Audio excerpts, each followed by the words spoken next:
শুভেন্দু যেটা বলছে সেটা তো হিন্দু ধর্মেরই বিড়ম্বনা তৈরি করছে। অর্থাৎ ও নিজে হিন্দু আর বাদবাকি যারা হিন্দু আছে তারা হিন্দু না, তার সার্টিফিকেট বিলি করতে নেমে গেছে। তো ওটা তো হিন্দু ধর্মের প্রতি অশ্রদ্ধা করা। পুরীর মন্দির, জগন্নাথ দেবের মন্দির, এর ঐতিহাসিক প্রেক্ষাপট আছে,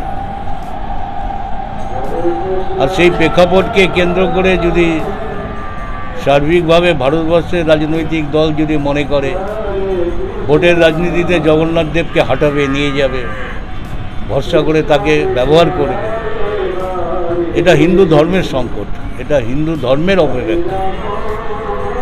তো সুতরাং উনি করছেন ওনার রাজনৈতিক রুচির বোধের মধ্যে দিয়ে করছেন। আমরা মনে করি জগন্নাথ দেব সকলের শান্তি স্থিতি সব কিছুই জগন্নাথ দেবের কাছে আমরা প্রত্যাশা করি।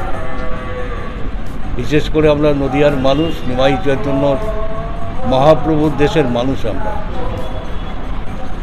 যে নিমাই চৈতন্য গোটা বিশ্ববাসীকে শান্তির বার্তা পৌঁছে দিয়েছিল, তার থেকে ব্যতিক্রম নয় পুরীর জগন্নাথ দেব।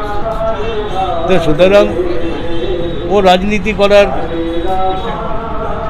যখন একটা মানুষের কিছু থাকে না তখন এই ধর্ম নিয়ে, ধর্মের উপরে ভিত্তি করে রাজনীতি করার চেষ্টা করে। এটা অন্যায়, এটা পাপ, এটা সমাজকে বিভাজিত করার তত্ত্ব, এটা অত্যন্ত নিন্দনীয়।